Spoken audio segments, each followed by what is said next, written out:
مجالس اس چیز کے آداب میں سے ہے کہ انسان باوضو ہو، صاف ستھرے کپڑے پہنے، خوشبو کا استعمال کرے اور نبی علیہ السلام پر کثرت کے ساتھ درود شریف پڑھے۔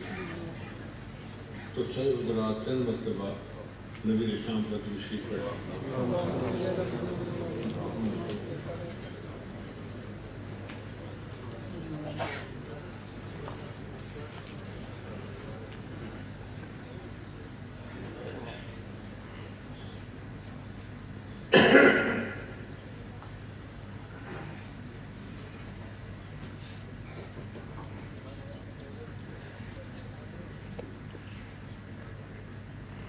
بسم اللہ الرحمن الرحیم۔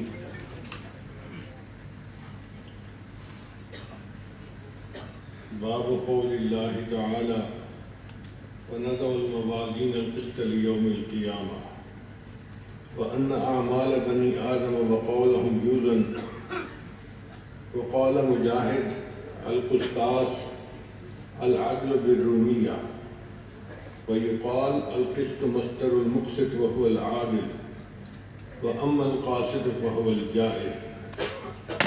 وبه حدثنا أحمد بن إشكال حدثنا محمد بن فضيل عن عمارة بن القعقاع عن أبي زرع عن أبي هريرة رضي الله تعالى عنه قال النبي صلى الله عليه وسلم كلمتان حبيبتان إلى الرحمن خفيفتان على اللسان ثقيلتان في الميزان سبحان الله وبحمده سبحان الله العظيم۔ سبحان ربك رب العزة عما يصفون وسلام على المرسلين والحمد لله رب العالمين۔ اللهم صل على سيدنا محمد وعلى آل سيدنا محمد وبارك وسلم۔ ناگا کا معنی ہے نحضر، ہم قیامت کے دن پیش کریں گے۔ موازین یہ میزان کی جمع ہے۔ میزان لفظ جو تھا نا، یہ اصل میں لفظ تھا میزان، کیونکہ واو سے پہلے کسرہ تھا تو قاعدے کے مطابق واو کو یا سے بدل دیا گیا تو میزان لفظ میزان بن گیا، لیکن اس کی جمع موازین آتی ہے۔ اب یہاں پر ایک اشکال پیدا ہوتا ہے کہ قیامت کے دن ایک میزان ہوگا یا کئی میزان ہیں، تو محدثین نے اس کے مختلف جواب کیے ہیں۔ ان میں سے ایک جواب جو سب سے زیادہ ٹھوس ہے وہ یہ کہ یکون الجمع للتفخیم، کہ تعظیم کی وجہ سے اس کی عظمت کو ظاہر کرنے کے لیے جمع کا صیغہ استعمال ہوا۔ ہم اپنی زبان میں بھی بات کرتے ہیں، حضرت شیخ حدیث کھانا کھا کے تشریف لے گئے، وہ تو فرد واحد تھے لیکن جمع کا صیغہ ان کے احترام کے لیے استعمال ہوا، اور اس کی دلیل قرآن مجید سے بھی ملتی ہے۔ اللہ تعالیٰ ارشاد فرماتے ہیں کذبت قوم نوح المرسلین، نوح علیہ السلام ایک رسول تھے مگر مرسلین کا لفظ استعمال ہوا، تو اللہ تعالیٰ نے اس کی عظمت کو ظاہر کرنے کے لیے جمع کا صیغہ استعمال کروایا۔ اس امت کے بہت شروع میں ایک عقل پرست طبقہ تھا جن کو معتزلہ کہتے ہیں۔ معتزلہ اعتزال سے ہے، یعنی وہ مین اسٹریم سے الگ ہو گئے۔ وہ یہ کہتے تھے کہ میزان قیامت کے دن پیش نہیں ہوگا اور اعمال کو تولا ہی نہیں جا سکتا۔ ان کو اشکال یہ تھا کہ خوش خلقی کو کیسے تولیں گے، ایک بندہ سچ بولتا ہے کیسے تولیں گے، مگر عقل نے ان کو دھوکہ دیا اور وہ اس بات کو بھول گئے کہ ان اللہ علی کل شیء قدیر، اللہ ہر چیز پر قادر ہے۔ اللہ کے لیے عملوں کو تولنا کون سا مشکل کام ہے؟ کتنی چیزیں ایسی تھیں جو پچھلے زمانے میں نہیں تولی جاتی تھی، آج سائنس نے ایسے انسٹرومنٹ ایجاد کر لیے کہ وہ تولی جاتی ہیں۔ پہلے زمانے میں بلڈ پریشر کا پتہ نہیں چلتا تھا، آج چل جاتا ہے۔ کولیسٹرول کتنا ہے پتہ چل جاتا ہے، کسی کا یوریا کریٹن کتنا ہے پتہ چل جاتا ہے، HbA1c کتنا ہے پتہ چل جاتا ہے۔ تو مادی طور پہ بھی سائنس نے ایسی چیزیں بنا لی کہ جو پہلے ذہن میں نہیں آ سکتی تھی۔ بلکہ امریکہ کا ایک ڈاکٹر ہے، اس نے انسان کی روح کا وزن کیا۔ وہ کیسے کہ جب ہسپتال میں کوئی مرنے کے قریب ہوتا تو وہ اس پیشنٹ کو ایک خاص اسکیل کے اوپر رکھتا، وین اسکیل کے اوپر رکھتا۔ وہ اتنی سینسٹیو تھی کہ سناروں کی طرح ایک ایک گرام کا وزن بتاتی تھی۔ تو اس نے دیکھا مرد ہو، عورت ہو، موٹا ہو، پتلا ہو، جب بھی کوئی بندہ مرتا ہے نا تو اس کے وزن میں 21.3 گرام کا فرق پڑ جاتا ہے۔ چنانچہ اس نے ساری دنیا کو بتایا کہ انسان کی روح کا وزن 21.3 گرام ہے۔ جو اللہ کو مانتے تھے تو انہوں نے تسلیم کر لیا کہ یہ روح کا وزن ہے۔ جو دہریے تھے انہوں نے کہا جی ہاں وزن کم تو ہوتا ہے مگر یہ تو انرجی ہے بندے کی جو ڈسیپیٹ ہوتی ہے اور وہ ٹھنڈا ہو جاتا ہے۔ بھائی تم اسے انرجی سمجھو یا جو مرضی سمجھو، ہم اسے روح ہی کہیں گے۔ تو اب سوچئے کہ انسان کی روح کا وزن بھی آج کے دور میں کر لیا گیا، تو اللہ کے لیے بندوں کے اعمال کو وزن کرنا کون سا مشکل کام ہے؟ علماء اہل سنت والجماعت کا عقیدہ یہ ہے کہ اللہ تعالیٰ قیامت کے دن نیکیوں کو خوبصورت شکل میں پیش کریں گے اور گناہوں کو کبھی شکل میں پیش فرمائیں گے۔ پھر گناہوں کو ایک پلڑے میں رکھا جائے گا، نیکیوں کو دوسرے پلڑے میں، اور وزن ہوگا۔ جس کی نیکیاں بھاری ہوں گی وہ جنتی ہوگا اور جس کے گناہ بھاری ہوں گے وہ جہنمی ہوگا۔ اس لیے طلباء طالبات اس بات کی توجہ دیں کہ قیامت کے دن بندے کے علم کو نہیں تولیں گے، وَأَنَّ أَعْمَالَ بَنِي آدَمَ وَقَوْلُهُ، اعمال کو تولیں گے۔ جب تک ہم اپنے علم کو عمل کے سانچے میں نہیں ڈھالیں گے یہ علم ہمیں فائدہ نہیں دے گا۔ اللہ تعالیٰ ہمیں علم میں آگے بڑھنے کی ایسے توفیق دی، عمل میں بھی آگے بڑھنے کی توفیق دی۔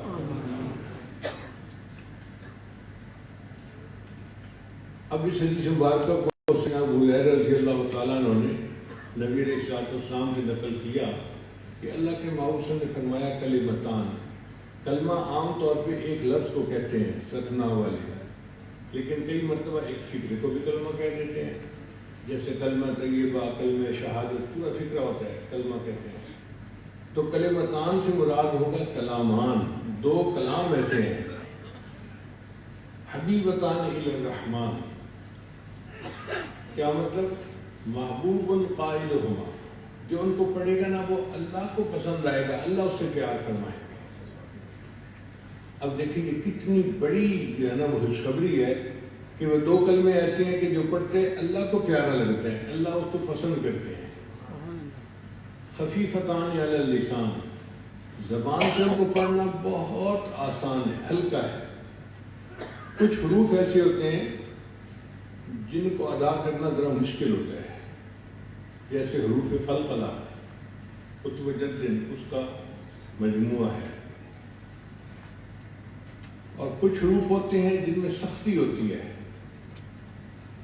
خص ضبط قز، ان میں سے بہت کم حروف ہیں جو اس میں استعمال ہوئے ہیں، اور باقی سارے حروف زبان سے ادا کرنے بہت آسان ہیں۔ تو خفیفتان علی اللسان کیوں کہا گیا؟ للین حروفہما و سہولت مخارجہما، ان کے مخرج کے سہولت کی وجہ سے وہ پڑھنے آسان ہیں۔ تو ایک بات فرمائی کہ ان کا پڑھنے والا اللہ کو بڑا پیارا، دوسری بات فرمائی کہ وہ زبان سے ادا کرنے بہت آسان ہیں، اور تیسری بات کو بلسان فرمائی ثقیلتان فی المیزان، مگر وہ قیامت کے دن بہت بھاری ہوں گے، اجر اتنا ملتا ہے کہ وہ نیکیوں کے پلڑے کو بھر دیں گے۔ چنانچہ بخاری شریف کی روایت ہے کہ جو بندہ دن میں 100 مرتبہ سبحان اللہ و بحمدہ پڑھ لیتا ہے، اللہ تعالیٰ اس کے گناہوں کو معاف کر دیتے ہیں اگرچہ سمندر کی جھاگ کے برابر کیوں نہ ہو۔ 100 مرتبہ سبحان اللہ و بحمدہ پڑھنے پر پورے گناہوں کے معاف ہونے کی خوشخبری ہے۔ تو یہ تین باتیں نبی اسلام نے فرمائی۔ اب یہ نبی علیہ السلام کا حسن تکلم ہے کہ آپ نے یہ بات ویسے نہیں بتا دی بھائی یہ ذکر ہے کیا کرو، اگر ایسے بھی فرما دیتے تو ہمارے اوپر وہ ذکر کرنا لازم ہو جاتا، مگر نبی علیہ السلام نے پہلے شوق بڑھایا۔ دو کلمے ایسے ہیں جن کا پڑھنے والا اللہ کو بڑا پیارا لگتا ہے، جن کو زبان سے ادا کرنا بہت آسان ہے، مگر وہ قیامت کے دن میزان کے اندر بہت بھاری ہوں گے۔ اب ان باتوں کو سن کے تو سننے والے کا دل کہتا ہے کہ بتانے والے اب ذرا بتا دیجئے کہ تاکہ ہم بھی اس سے فائدہ اٹھا سکیں۔ جب سامنے کا دل اچھی طرح تیار ہو گیا تب نبی صلی اللہ علیہ وسلم نے بتایا کہ وہ کلمات کیا ہیں۔ فرمایا سبحان اللہ و بحمدہ، اے اللہ آپ پاک ہیں اور سب تعریفوں کے آپ ہی حقدار ہیں۔ یہ جو لفظ ہے نا سبحان اللہ، اس کا لفظی معنی یہ ہے کہ اے اللہ آپ میں کوئی عیب نہیں، کوئی کمی نہیں، کوئی کوتاہی نہیں، آپ ہر عیب سے، کمی سے منزہ اور مبرہ، پاک ہیں، آپ کامل ہیں۔ اللہ تعالیٰ کو تعریف کا یہ انداز بھی بہت اچھا لگتا ہے۔ چنانچہ اللہ نے قرآن میں اپنی تعریف خود فرمائی، سبحان اللہ، تو اللہ پاک ہے۔ یہ الفاظ بندے کے منہ سے نکلتے ہیں، اللہ کو پیار آ جاتا ہے، اللہ کو بندے پہ رحم آ جاتا ہے، ترس آ جاتا ہے، اور اللہ محبت کی نظر سے اس بندے کو دیکھتے ہیں۔ اس لیے ہمیں چاہیے کہ ہم اپنی روزمرہ کی گفتگو میں سبحان اللہ کا تذکرہ خوب کیا کریں۔ ہماری یہ تجربہ ہے کہ عرب حضرات ہر بات کرتے ہوئے سبحان اللہ کا تذکرہ بہت کرتے ہیں، اور ہم جو اجمی لوگ ہیں نا ہمیں اس کی عادت نہیں ہوتی۔ حالانکہ اتنی باتیں ایسی ہیں کہ جن پہ ہم سبحان اللہ کہہ سکتے ہیں۔ مثلا سبحان اللہ آج میں نے فجر کی نماز تکبیر اولیٰ کے ساتھ ادا کی۔ سبحان اللہ آج بچوں نے اسکول جاتے ہوئے تنگ نہیں کیا، آرام کے ساتھ چلے گئے۔ سبحان اللہ آج دفتر میں کوئی ایسا مسئلہ نہیں بنا، میرا باس مجھ سے بہت خوش رہا۔ سبحان اللہ آج وائف نے گھر میں بہت اچھی کوکنگ کی اور اچھا کھانا۔ یہ باتیں کرتے ہوئے ہم سبحان اللہ بھی کہہ سکتے ہیں، مگر ہم نہیں کہتے اور اجر سے محروم ہو جاتے ہیں۔ اگر ہم عادت بنا لیں اور اپنی گفتگو میں یہ لفظ استعمال کریں تو ہماری نیکیوں میں بہت زیادہ اضافہ ہوگا۔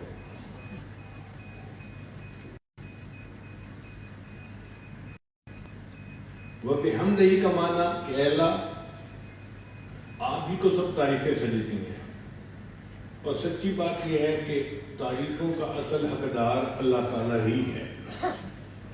دنیا میں کوئی بندہ کسی چیز کی تعریف کرے، وہ تعریف اللہ کی طرف لوٹتی ہے۔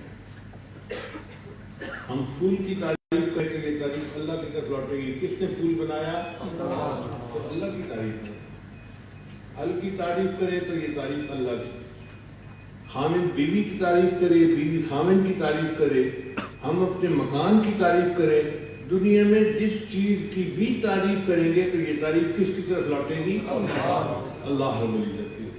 تو حقیقت میں تعریف کا لائق اللہ تعالیٰ ہی ہے۔ اس لیے اللہ نے قرآن مجید کی ابتدا الحمدللہ رب العالمین سے فرمائی کہ سب تعریفیں اللہ کے لیے ہیں جو جہانوں کا پروردگار ہے۔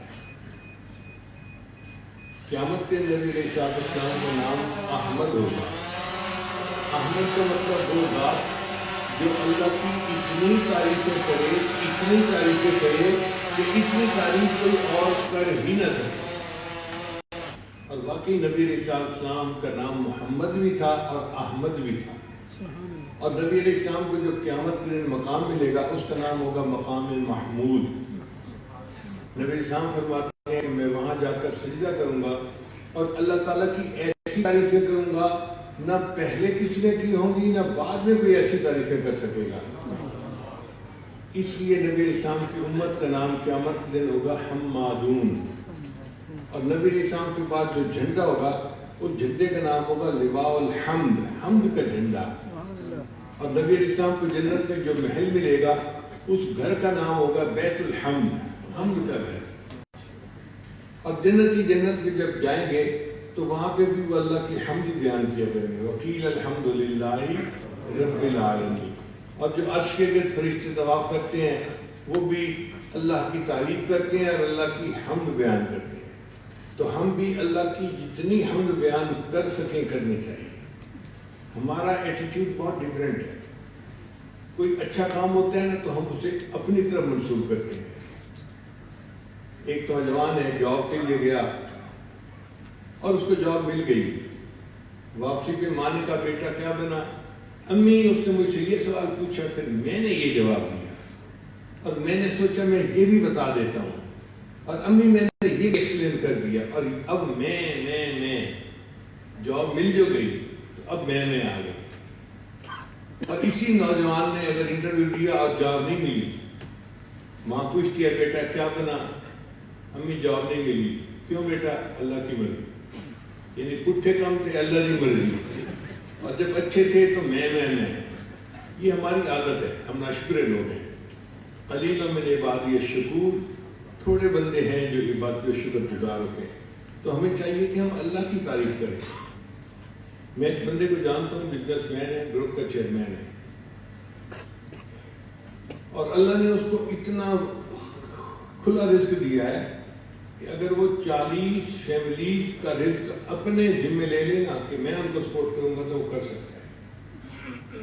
یعنی 40 اپنے علاوہ جو فیملیز ہیں ان کو بھی وہ سپورٹ کرتا ہے، اتنا اس کے پاس پیسہ ہے. ایک دن میرے پاس آیا ملنے کے لیے، تو میں نے ویسے ہی اس سے پوچھ لیا سنائیں کام کاج کیسے چل رہا ہے؟ کہتے جی بس گزارا ہے. جب اس نے کہا نا گزارا ہے تو میں نے کہا میرا دل چاہ رہا ہے کہ میں جوتا اٹھاؤں اور چند جوتے آپ کے سر کے اوپر لگاؤں. اب وہ گروپ کا چیئرمین کبھی تصور بھی نہیں کر سکتا تھا کہ کوئی مجھ سے ایسی بھی بات کر سکتا ہے. کہتے پیر صاحب کیوں کیا بات ہوئی؟ میں نے کہا اللہ نے اتنا دیا کہ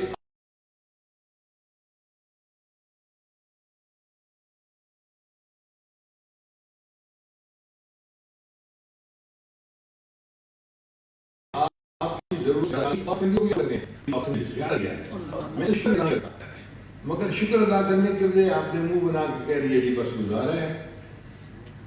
تو ہمیں اللہ تعالیٰ کی زیادہ شکر ادا کرنا چاہیے، تعریفیں خوب کرنی چاہیے. یہ اصول بنا لیں کہ جہاں اللہ کا تذکرہ آئے آپ لفظ پڑھیں اللہ تعریفیں کرنے میں، ایسے جیسے کہ ہم اللہ کے احسانات میں ڈوبے ہوئے ہیں. یہ اللہ کا ہمارے اوپر حق ہے کہ ہم اس کی تعریفیں کریں. تو فرمایا کہ وہ 2 کلمات ہیں، سبحان اللہ و بحمدہ، سبحان اللہ العظیم. یہ سبحان اللہ کا لفظ جو ہے نا یہ دل میں ٹھنڈ ڈال دیتا ہے. کبھی آپ محبت کے ساتھ اس کو پڑھیں، جیسے ماں بیٹے کا نام پکارتی ہے نا تو اس کو لگتا ہے کہ منہ میں مٹھاس آ گئی. یہ سبحان اللہ کا ذکر ایسا ہی ہے کہ بندہ سبحان اللہ کہتا ہے تو ایسے لگتا ہے کہ منہ میں مٹھاس آ گئی. زبان پہ بار خدایا یا کس کا نام آیا کہ میرے نطق نے بہت سے میری زبان کے لیے. یہ ایسا ذکر ہے کہ انسان جب کرتا ہے تو لگتا ہے کہ نطق میری زبان کے بوجھ سے لے رہا ہے. دیکھیں نماز کو بھی اللہ نے اسی سے شروع کیا، سبحانک اللہم، یہیں سے شروع کرتے ہیں نا نماز. تو اسی لفظ سے اللہ تعالیٰ نے نماز کو شروع کروایا. تو اللہ تعالیٰ کی تعریفیں اتنی کریں جتنی ہم کر سکتے ہیں، اور حق ادا پھر بھی نہیں کر سکیں گے. یہ نہیں کہ اتنی تعریفیں کر کے ہم اللہ کی تعریف کر سکیں گے. ہم پورا زور لگا لیں، جتنی تعریف کر سکتے ہیں کریں، تو ہم تعریف نہیں کر سکتے. اللہ تعالیٰ ایسا ہی ہے جیسے اس نے اپنی تعریفیں خود بیان کی ہیں، ہم تو اس کی تعریف کرنے سے ہی قاصر ہیں.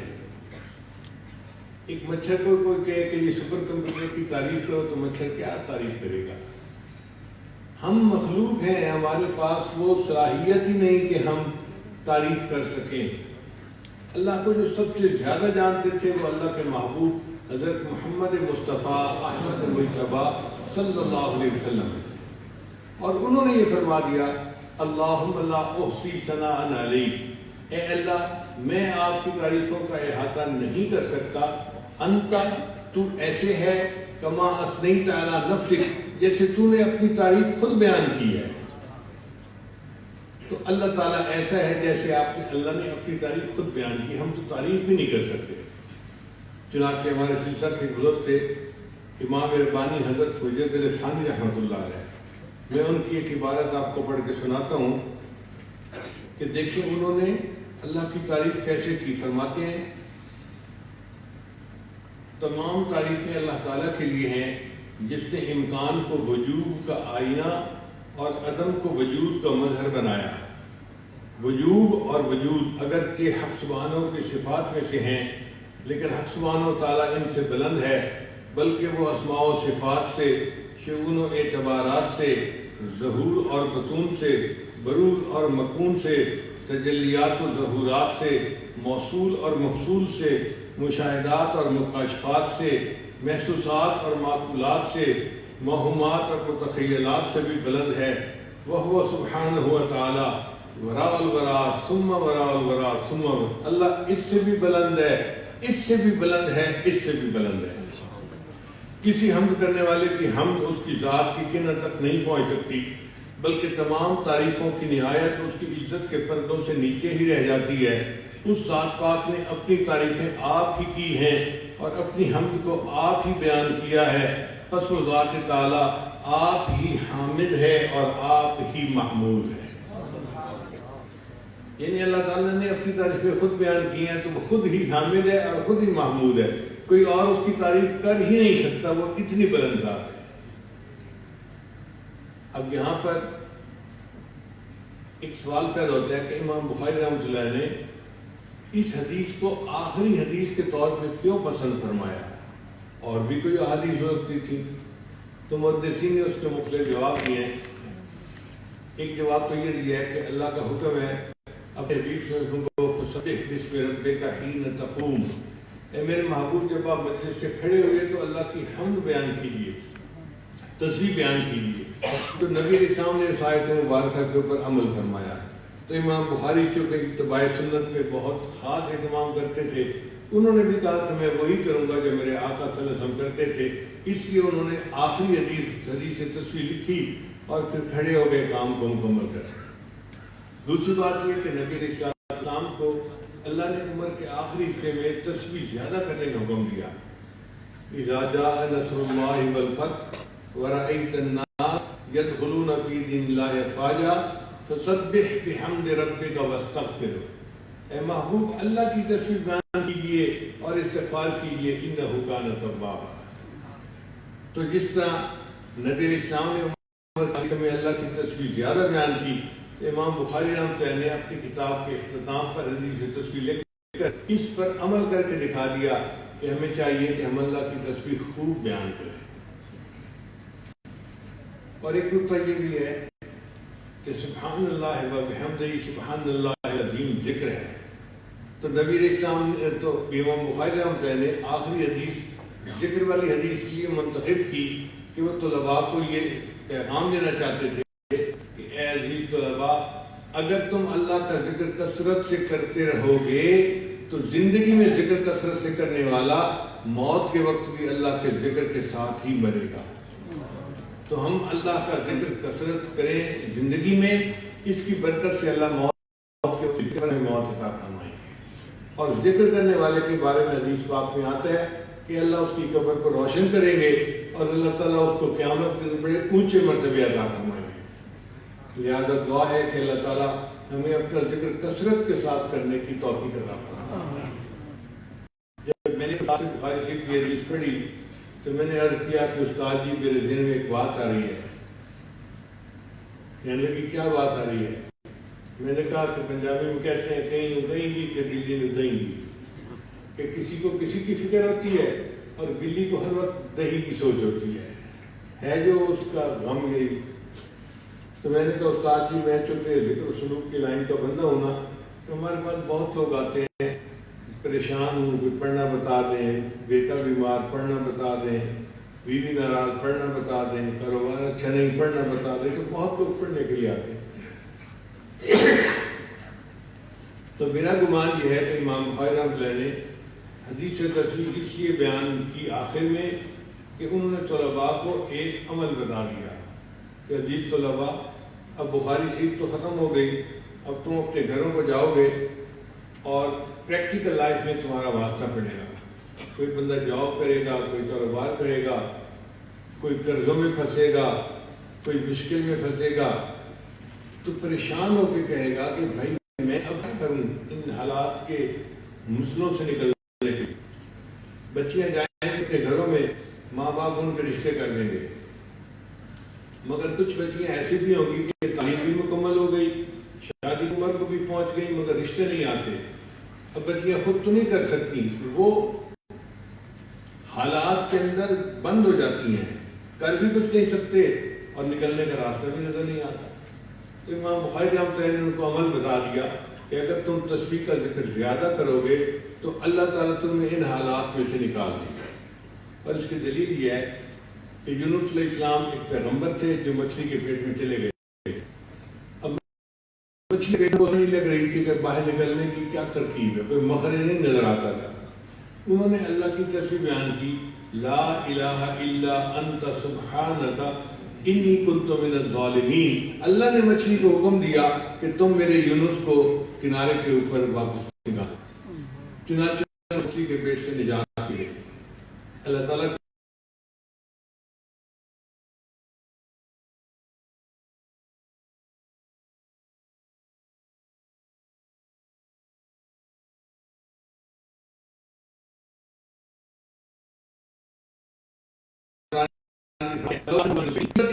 تک انہوں نے مچھلی کے پیٹ میں رہنا تھا، مگر تسبیح پڑھنے نے مچھلی کے پیٹ سے نجات عطا فرما دی۔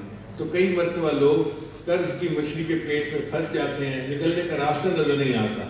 تو امام بخاری نے چاہا کہ حدیث طلباء تمہیں عاملوں کے پاس جانے کو نہیں ہے، میں بتا دیتا ہوں اس حدیث تسبیح کو پڑھ لیا کرنا، اللہ تمہیں حالات کی مچھلی کے پیٹ سے نکال دے گا۔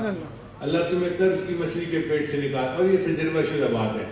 آپ کسی مشکل میں پھنسے ہیں، آپ تسبیح کا ذکر کریں، پھر دیکھیں اللہ اس مچھلی کے پیٹ سے کیسے نکال دیتے ہیں۔ ایک اور بھی روایت ہے، حضرت عمر رضی اللہ عنہ کے پاس ایک مجرم کو لایا گیا اور انہوں نے جلاد کو کہا کہ اس کے 10 جوتے لگاؤ۔ اب جلاد نے جب پہلا اس کو جوتا لگایا نا تو وہ کہنے لگا سبحان اللہ۔ یعنی اس زمانے کے مجرم بھی ایسے تھے جو اول فال نہیں بکتے تھے، بلکہ ان کو اگر ضرب پڑتی تھی تو وہ سبحان اللہ کا ذکر کرتے تھے۔ تو جب اس نے سبحان اللہ کہا نا تو عمر رضی اللہ عنہ نے جلاد کو اشارہ کیا، داؤ اس کو چھوڑو، ایک ہی کافی ہے۔ ایک مفتی قسم کے صحابی تھے، وہ پاس بیٹھے ہوئے تھے، فضاحی کا وہ مسکرا پڑے۔